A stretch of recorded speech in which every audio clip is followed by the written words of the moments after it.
A ti, tú has estado ahí para respondernos. Gracias porque podemos estar seguros que no hay una sola oración que nosotros hayamos hecho, Padre, que tú no hayas escuchado. Y aun cuando quizás sentimos, Padre, que las oraciones no son escuchadas, todavía podemos creer y confiar en que aunque tú escuchas, no siempre vas a responder de la manera en la que nosotros esperamos.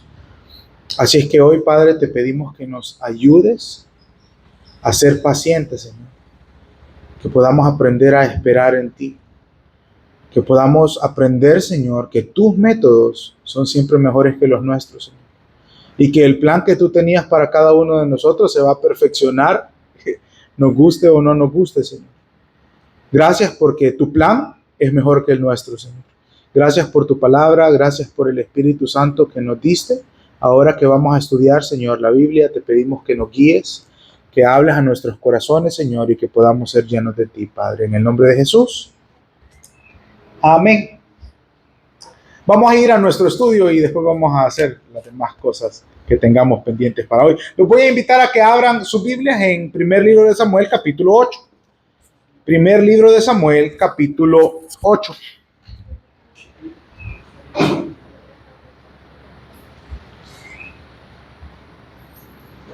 Primer libro de Samuel, capítulo 8. Y antes que vayamos a la lectura, vamos a entrar un poquito en contexto de qué es lo que está pasando en la historia. Si alguien necesita una Biblia, solo levanta su mano y se la hacemos llegar a su asiento. ¿Alguien que necesite una Biblia? Listo. Primer libro de Samuel, capítulo 8. ¿Qué es lo que estaba pasando?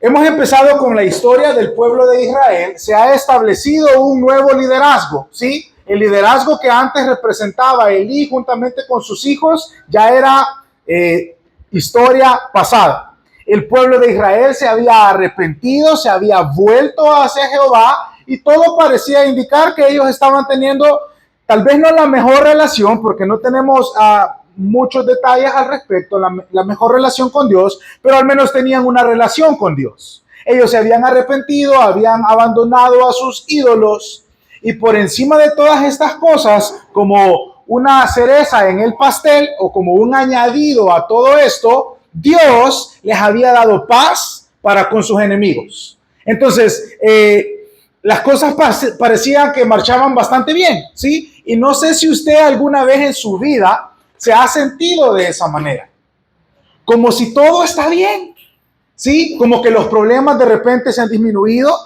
como que las enfermedades, las adversidades, las diferencias, las dificultades, como que tenemos ratos de no tener un problema. Y con mi esposa nos da risa porque de repente cuando nos damos cuenta que llevamos una semana o 2 semanas o un par de semanas en las que no hemos tenido una discusión, no queremos decirlo, porque generalmente cuando decimos, tenemos ratos de no discutir, adivinen qué es lo que sucede, discutimos. Entonces, pero a veces pasamos por etapas en nuestras vidas en las que parece que todo está bien, ¿sí? Y hay un dicho que dice, todo lo que sube tiene que bajar, ¿sí? Y pareciera, escuche, en estos momentos de tranquilidad, en estos momentos de paz, en estos momentos de bendición, en estos momentos de buena relación con Dios, cuando todo marcha aparentemente bien o digamos bien,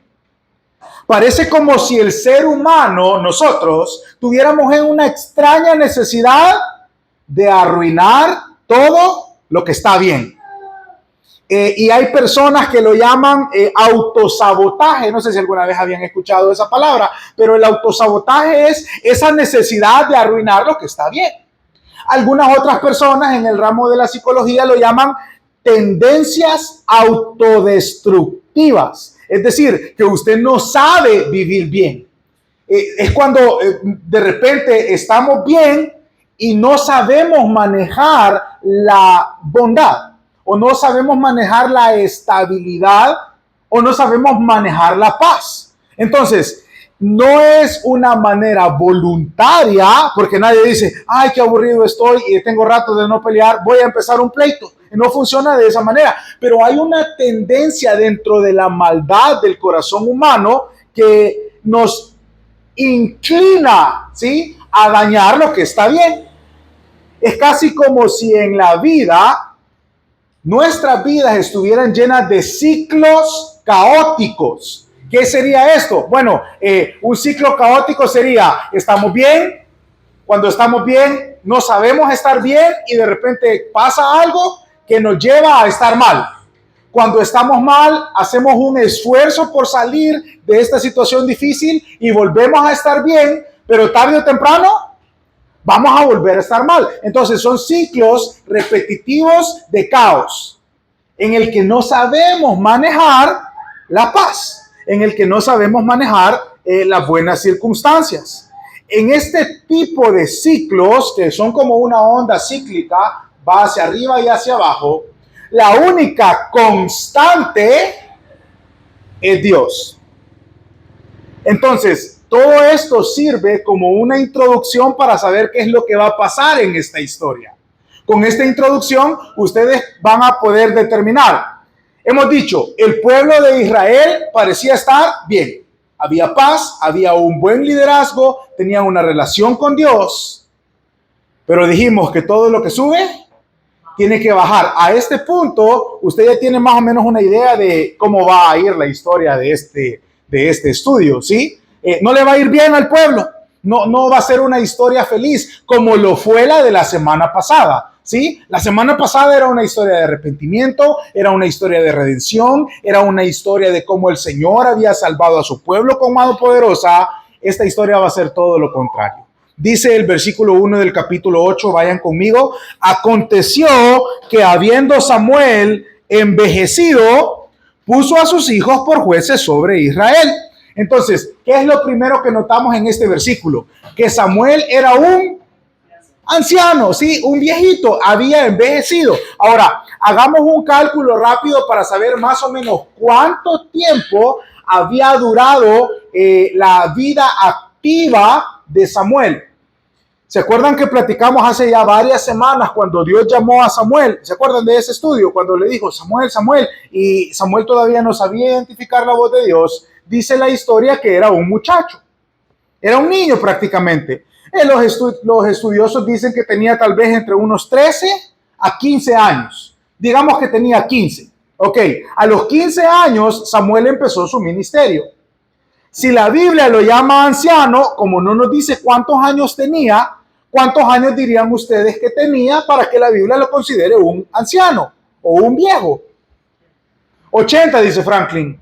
Sí, esa fue la edad que puse. Yo dije, tal vez entre unos 70 y 80 años, ya podemos considerar a alguien de una edad avanzada. Entonces, si sacamos la cuenta desde los 15 años hasta los 70 años, ¿cuántos años había servido Samuel al pueblo como un líder?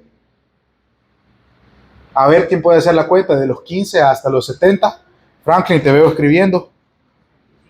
¿Cuántos? 65 años. Bueno, si lo llevamos hasta los 80, son 65, ¿verdad? Bueno, podemos decir que al menos 50 años, ¿sí? Escuche bien, 50 años de liderazgo, 50 años de fidelidad a Dios, 50 años de servicio al pueblo. ¡Hey! Bastante bueno, ¿sí o no? Como que ya Samuel a esta edad quizás tenía derecho a pensar en, bueno, mi tiempo ha terminado, y de hecho es más o menos lo que estaba sucediendo. Yo diría que 50 años es casi toda una vida. Samuel había hecho un buen trabajo, pero veamos qué es lo que sucedió. Dice, puso a sus hijos por jueces sobre Israel, y el nombre de su hijo primogénito fue Joel, y el nombre del segundo, Abías, y eran jueces en Berseba. Ok, otra vez aquí hacemos otra pausa. Me llama mucho la atención algo que, mire, está encimita, pero podemos sacar una enseñanza. Dice la historia que Samuel tuvo hijos, ¿sí? ¿Cuántos hijos tuvo? 2, Joel y Abías. Ahora, escuche esto que voy a decir. Es normal que los líderes tengan una vida normal. Samuel se casó, Samuel tuvo hijos, Eso es lo que las personas comunes y corrientes hacen, ¿sí o no? Ahora, ¿por qué lo estoy diciendo? Porque muchas veces podemos confundirnos y pensar que aquel que ha sido llamado al liderazgo o a un ministerio, tal vez de tiempo completo, o a estar más involucrado en el ministerio, no tiene derecho a una vida normal. Y eso es totalmente falso. Samuel se casó, Samuel tuvo hijos, ¿sí? Entonces, bueno, acá hay varios que trabajamos en la iglesia, por eso quise tomarlo. Es importante que tengamos una vida lo más normal que se pueda. Los que trabajamos para la iglesia, los que tenemos una vida ministerial, tenemos derecho a tener una vida normal. ¿Qué involucra una vida normal? Bueno, casarse, tener hijos, tener de vez en cuando tiempo libre. La palabra enseña que para todo hay tiempo. Ahora, eso que sirva también para aquellos que tal vez son más jóvenes o que están pensando, no, yo no me quiero involucrar en el quehacer de la iglesia o en la vida ministerial, porque esa no es una vida normal. Déjenme decirle algo. Tengo casado, ¿cuánto? Casi 4 años con mi esposa, y desde que nos casamos casi que empezamos nuestro matrimonio alrededor del ministerio. Yo puedo decirles con total seguridad que han sido los mejores 4 años de mi vida. Y no solo porque Carlita es una excelente mujer y una excelente esposa, sino porque mi vida alrededor del ministerio ha sido mucho, mucho, mucho mejor que los primeros 29 años de mi vida, que yo creía que estaba teniendo una vida normal. ¿Qué es lo que estoy diciendo? A veces la vida en el ministerio es todavía más normal que los que creen que tienen una vida normal. ¿Por qué? Porque hay algo especial en medio de eso. Bueno, Samuel tuvo hijos. Y lo podemos ver a lo largo de la historia. Los grandes líderes estaban casados, tenían hijos, tenían su familia, ¿sí? Tenían una vida normal. Nunca piense que por estar involucrado en el ministerio usted no va a tener derecho a tener una vida normal.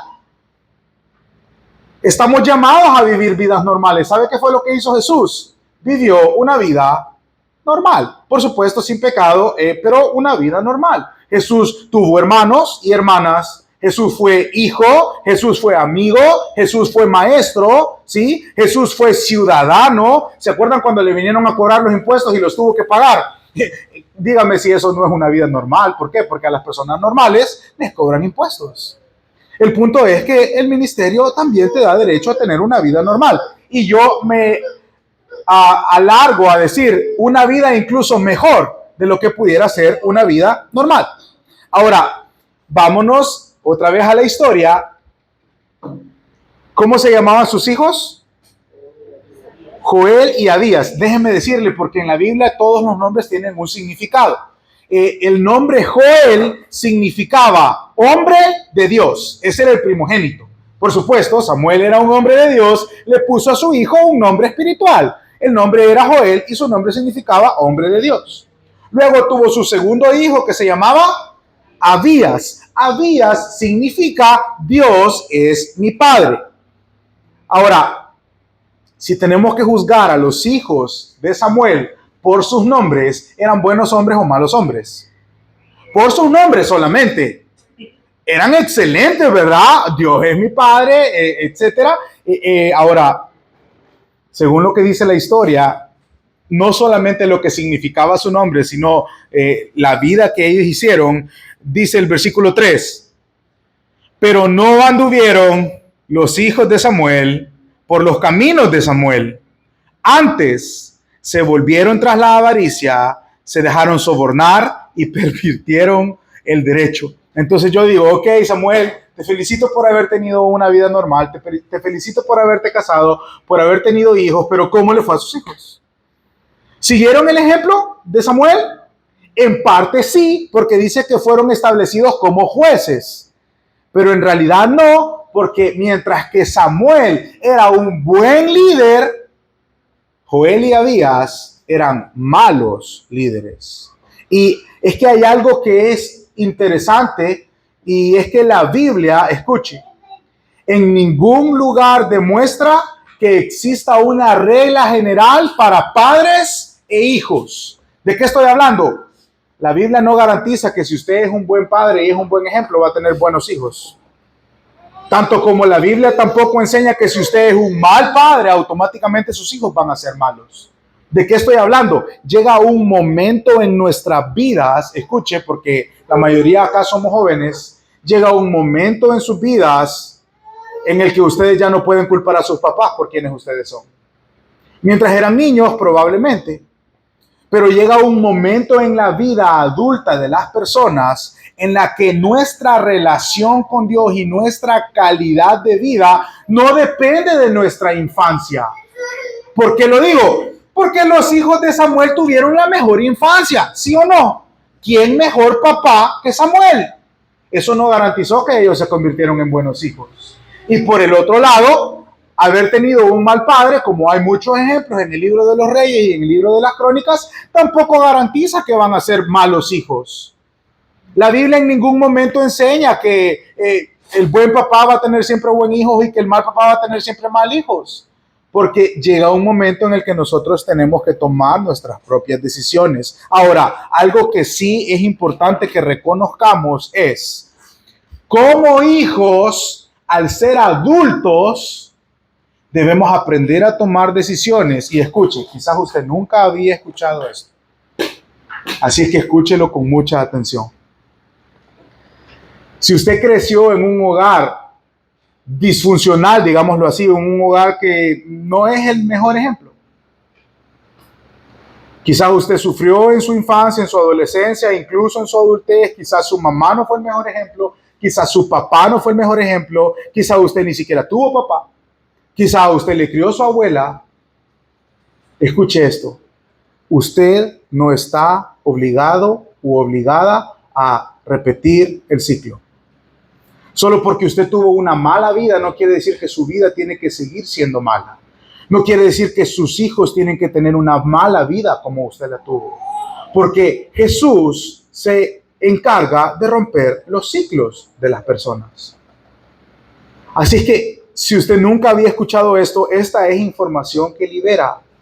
Usted no está obligado a repetir el ciclo. Usted no está obligado a hacer lo mismo que sus papás hicieron.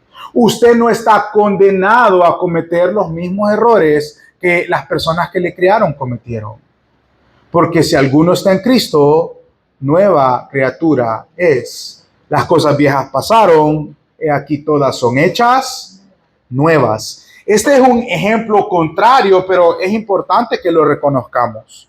Ahora, ¿cuál era la maldad de Joel y Abías? Ahí nos lo deja saber en el versículo 3. Dice que su maldad eran dos prácticamente. Uno era la avaricia y otro era la corrupción. Ahora, las dos cosas, avaricia y corrupción, tienen que ver con dinero. La avaricia es un deseo desmedido por tener ganancias deshonestas. ¿Sí? Es el deseo de estar pensando en dinero todo el tiempo y hacer lo que sea necesario para conseguir ese dinero. Oiga, eso es lo que la sociedad nos vende. Mente de tiburón, dicen las redes sociales, ¿verdad? No, es que hay que hacer lo que sea necesario para conseguir el dinero. Eso las redes sociales lo llaman mente de tiburón.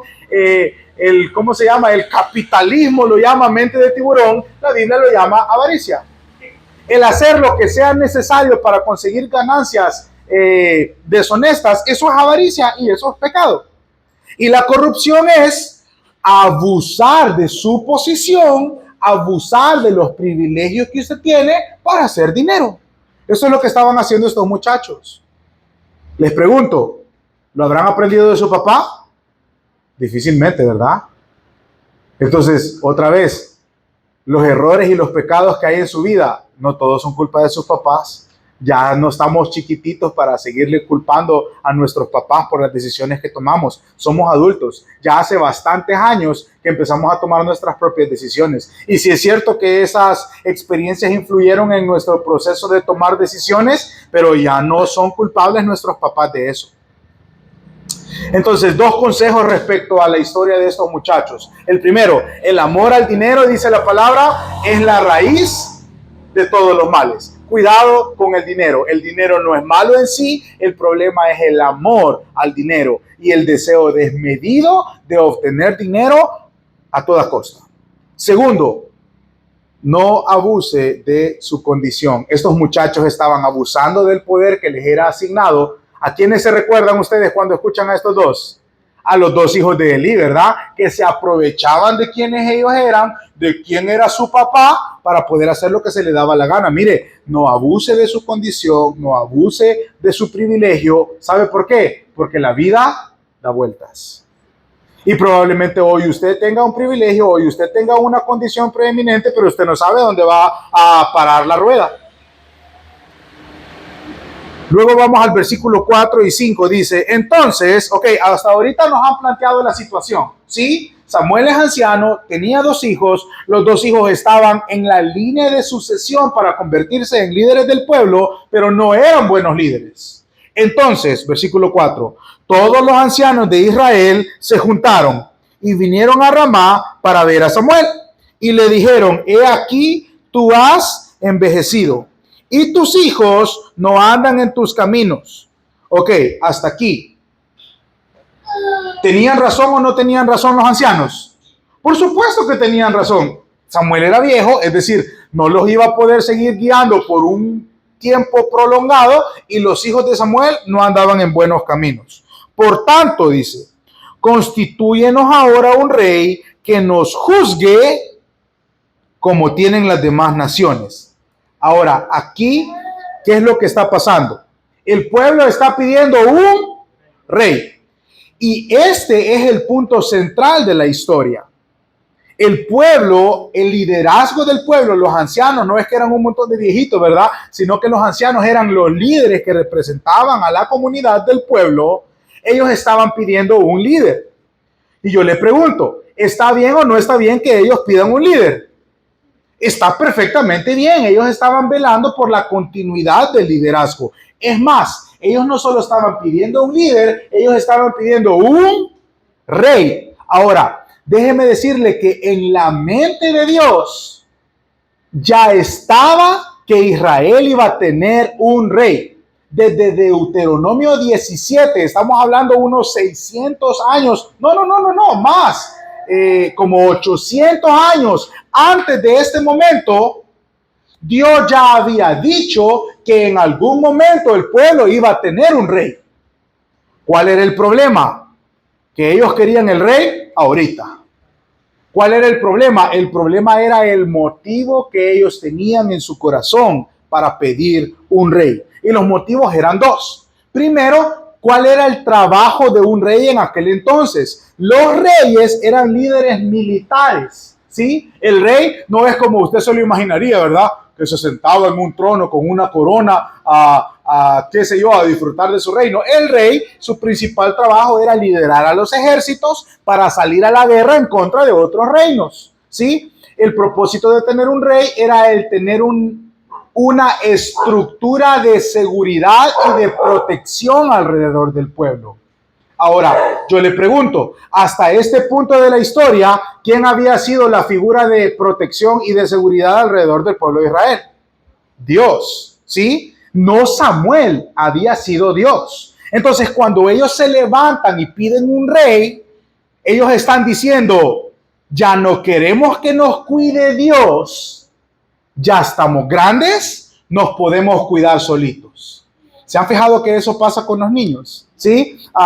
Los niños todavía hay una edad, mi sobrino todavía tiene esa edad en la que yo solo le hago así y él me da la mano y caminamos juntos. Pero yo sé que llega una edad en la vida de los niños en la que lo último que quieren es tomarle la mano a un adulto, porque se sienten autosuficientes.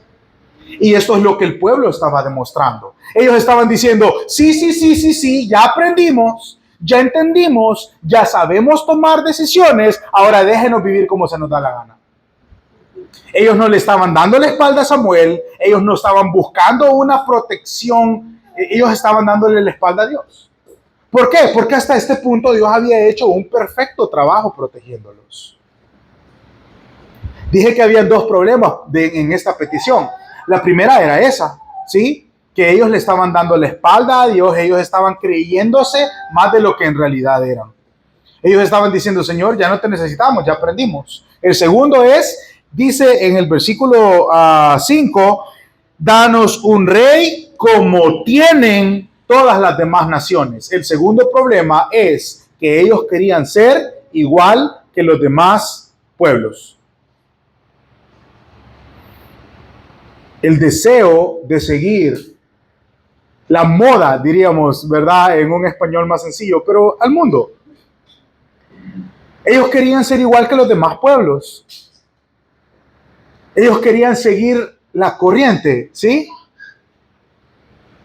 Y este concepto de seguir lo que todas las personas hacen es contrario a la santidad. Dios había escogido a Israel para ser un pueblo santo. Usted ha escuchado la palabra santo, ¿sí? La palabra santidad significa diferente. Entonces, Dios había escogido a este pueblo para que fueran diferentes y ellos todo lo que querían era ser iguales a los demás, ¿sí? Entonces, a día de hoy todavía funciona de esa misma manera. Dios nos escogió a nosotros como sus hijos, nos hizo nacer de nuevo y nos dio su espíritu para que nosotros seamos diferentes. Fuimos creados para nosotros influir en otras personas, pero lastimosamente, lejos de hacer eso, nosotros nos dejamos influir por otras personas. Le voy a poner un ejemplo. Usted es cristiano y sus amigos en la escuela, en el trabajo, donde sea que usted se reúne, ellos no son cristianos, pero saben que usted es cristiano. Entonces, cuando usted se acerca a ellos y están en su círculo, generalmente diciendo bromas o utilizando palabras soeces o malas palabras, como les decimos, y de repente usted llega, ¿cuál es la reacción de sus amigos? ¿Verdad que pareciera como si usted no hubiera llegado? Me preocupa pensar que es porque usted, en lugar de establecer un ambiente de diferencia, se une a ellos y es usted quien lleva el desorden en el círculo de amigos. Fuimos creados para influir, fuimos creados para que cuando nosotros entramos a un lugar, ese lugar sea iluminado por la luz de Cristo. No para que las tinieblas nos absorban, sino para que nosotros iluminemos las tinieblas. Lastimosamente no es esa la manera en la que funciona. Dice Romanos 12:2, no se conformen a este mundo, sean transformados por medio de la renovación de su entendimiento para que comprueben cuál es la buena voluntad de Dios, agradable y perfecta. El versículo dice, no se conformen a este mundo, sean transformados. ¿Cuál es el problema? Que cada vez los cristianos parecemos menos cristianos. ¿Por qué? Porque queremos ser cristianos buena onda, ¿verdad? Y entonces empezamos a hacer pequeñas concesiones y lejos de diferenciarnos de las personas, nos mezclamos.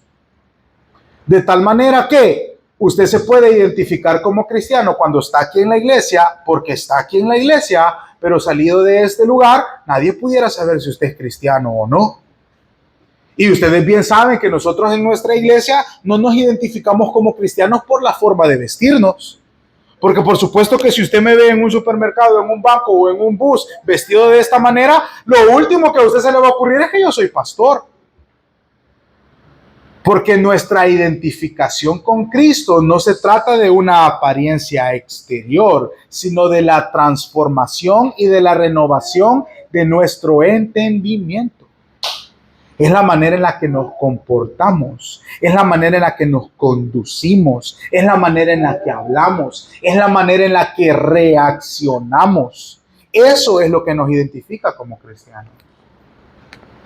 Este pueblo solamente quería ser igual que todo el mundo. Y lastimosamente hoy en día todavía la iglesia solamente quiere ser igual que todo el mundo. Y luego es cuando muchas veces la iglesia hace concesiones para que la gente venga y hay un grave riesgo en medio de eso. Ahora, yo les pregunto a ustedes, ¿cómo creen que se sintió Samuel cuando este grupo de personas vinieron y le dijeron, Señor Samuel, ya no queremos este liderazgo, queremos un nuevo líder? ¿Cómo se habrá sentido? Veamos, versículo 6. Pero no agradó a Samuel esta palabra que dijeron. Le dijeron, danos un rey que nos juzgue.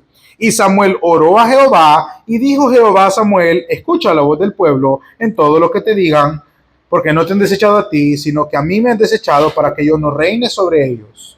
Samuel se sintió mal, ¿sí? Y la Biblia dice que no le agradó. Ahora, como la Biblia dice que no le agradó, no nos dice si Samuel se enojó, no nos dice si Samuel se puso triste, no nos dice si estaba incómodo, no nos dice si estaba frustrado, no nos dice si se sintió menospreciado por el pueblo, no nos dice si sintió como si él había sido un fracaso. Lo único que sabemos es que Samuel no se sentía bien. Además de eso, Samuel no sabía qué hacer, ¿sí? Entonces, estamos viendo esta circunstancia en la que, número uno, Samuel se siente mal, y probablemente ustedes han sido como Samuel en algún momento. Todos nos hemos sentido de alguna manera mal, y por eso di yo una amplia gama de sentimientos negativos. A veces nos enojamos, nos entristecemos, nos sentimos incómodos, nos frustramos, nos sentimos menospreciados, nos sentimos como fracasados, nos sentimos como si no hiciéramos nada bien, nos sentimos como si nadie reconociera nuestro esfuerzo. Bueno, Samuel se sintió así. Y cuando nos sentimos así, generalmente no sabemos qué decisiones tomar. Samuel se sentía exactamente así. Escuche, se da cuenta que Samuel era un anciano, probablemente de 70 u 80 años, un hombre de Dios que había servido al Señor por más de 50 años y que se sintió así de frustrado y que no sabía qué hacer. Ahora, ¿cómo espera usted tener una vida sin frustraciones, sin tristeza, sin enojo, sin sentirse mal y siempre saber qué hacer? Ahora, veamos qué fue lo que hizo este anciano. Cuando usted no sabe qué hacer, la respuesta siempre va a ser lo que Samuel hizo. En el versículo 6, ¿verdad? Y Samuel oró a Jehová. La respuesta es, ore. No sabe qué hacer, ore. No sabe cómo se siente, ore. No sabe cómo debería sentirse, ore. Mire, qué difícil es orar bajo circunstancias como esta. No tiene idea. Pero esa es la respuesta. Porque cuando nosotros oramos, cautivamos nuestros pensamientos delante de la presencia del Señor. Porque cuando no sabemos qué decisiones tomar, porque cuando no sabemos cómo nos sentimos, generalmente esos pensamientos o esos sentimientos son autodestructivos para nuestro corazón. Nos lastiman a nosotros mismos. Entonces, orar nos protege de nosotros mismos. Nos protege de nuestros sentimientos, nos protege de nuestras emociones, nos protege de nuestras malas decisiones. Mire, usted tiene una decisión importante que tomar. No venga a preguntarme a mí para que yo le diga qué es lo que va a hacer. El Espíritu Santo que habita en mí es el mismo Espíritu Santo que habita en usted. Y la respuesta está en la palabra a través de la oración. Me gustaría decirle que hay otra manera, pero esa es la manera que el Señor ha establecido.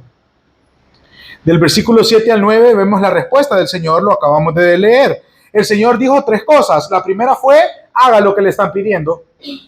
Entonces, cuando usted no sabe qué hacer, solamente siga las instrucciones.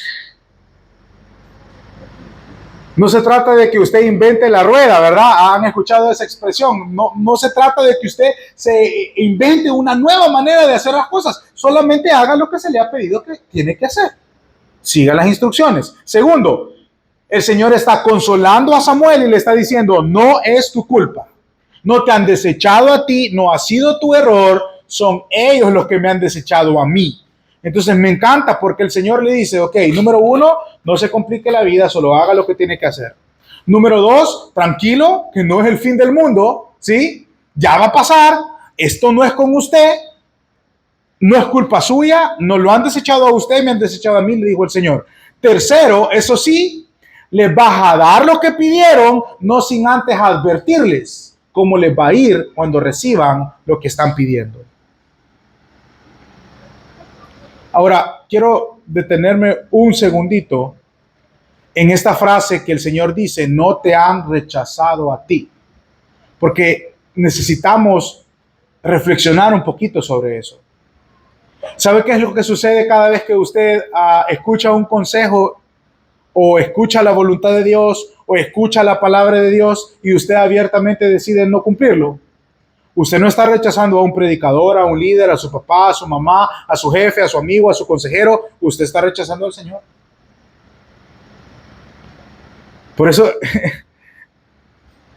para mí como pastor y como líder es difícil darle consejo a las personas. Para empezar, porque es difícil meterse en las decisiones que otras personas tienen que tomar. Mi consejo siempre va a ser, lea la Biblia y deje que el Señor le hable. ¿Sabe por qué? Y si yo le doy un consejo, lo más seguro es que le voy a decir un versículo de la Biblia. ¿Sabe por qué? Porque si después de escuchar ese consejo usted dice, ese pastor está loco, el pastor no está loco, usted está diciendo que la Biblia está loca. ¿Sí? Ahora, si usted escucha mi consejo, mi opinión personal, usted diga que yo estoy loco todo lo que quiera porque de hecho lo estoy. ¿Sí? Pero si usted lee la Biblia y usted se opone a cumplir lo que la Biblia dice, usted no está rechazando un liderazgo, usted no está rechazando una iglesia, usted no está rechazando un pastor, usted está rechazando al Señor. Y el Señor les dice, ¿saben qué? Les voy a dar lo que me están pidiendo, pero cuando reciban las consecuencias, no vengan llorando. Yo dije desde el principio, el Señor ya tenía el plan de darles un rey. ¿Cuál era el problema? Ellos no querían esperar el plan de Dios. Ellos no querían esperar la voluntad de Dios. Como unos niños malcriados, estaban haciendo un berrinche, diciendo, lo quiero y lo quiero ya. ¿Sabe qué es lo que iba a pasar? Se lo advierte del versículo 10 en adelante. Iban a ser siervos de este rey. Pasó. Iban a pagarle impuestos a este rey. Pasó. Iban a tener que servir por este rey. Iban a tener que entregarle sus hijos a este rey. Iban a tener que entregarle sus hijas a este rey. Iban a terminar siendo esclavos de este rey. Y el versículo 18 dice, y clamarán aquel día a causa de su rey que ustedes eligieron, pero Jehová no les va a responder. Y con este último punto es que quiero terminar. El Señor se los advirtió. A veces nosotros queremos cosas en nuestras vidas que sabemos que no están bien. Y el Señor nos lo dice de una, de otra o de otra manera, que eso no nos conviene, pero nosotros decimos, lo quiero y lo quiero ya. Samuel les advirtió todo esto.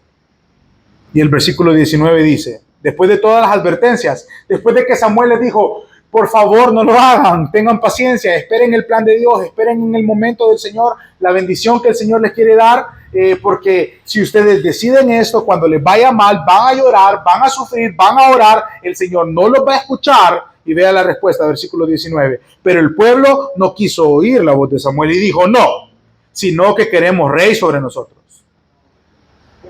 ¿Sabe qué es lo que pasó? Samuel les estaba diciendo, ¿están seguros que quieren un rey? Sí, estamos seguros. Pero es que les va a pasar esto, estamos seguros. Pero les va a pasar lo otro, estamos seguros. Pero cuando lloren no vayan a venir pidiendo misericordia. Sí, ya cállese, denos nuestro rey.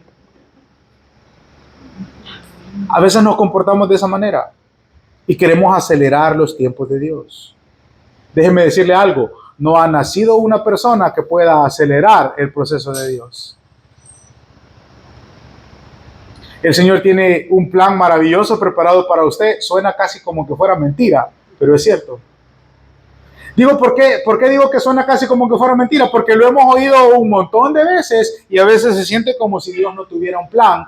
Pero yo puedo decirles que Dios tiene un plan para ustedes. Nuestro trabajo es ser pacientes. Ese día, el día del capítulo 8, el pueblo de Israel rechazó a Dios como su rey. Le dijeron, Dios, muchas gracias, pero ya no te necesitamos.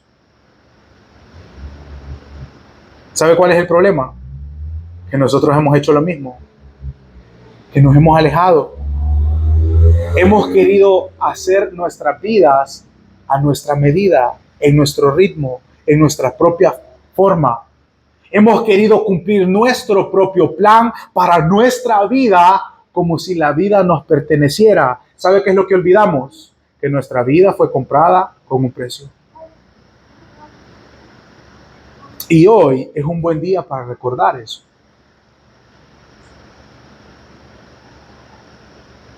Que si alguno está en Cristo, es una nueva criatura. Y como Pablo también dijo, ya no vivo yo, mas vive Cristo en mí. Así que les voy a invitar a todos que cierren sus ojos, que inclinen su rostro y en la mejor actitud de oración. Si usted de alguna manera se ha dado cuenta hoy a través de este estudio que usted ha rechazado a Dios como su rey, que usted ha vivido tal vez una semana, un mes o ya más de un mes en rebeldía en contra del rey, creyendo que usted sabe mejor lo que es bueno para usted de lo que es Dios, de lo que Dios sabe para usted que es mejor. Hoy es un buen día para que usted le pida perdón al Señor.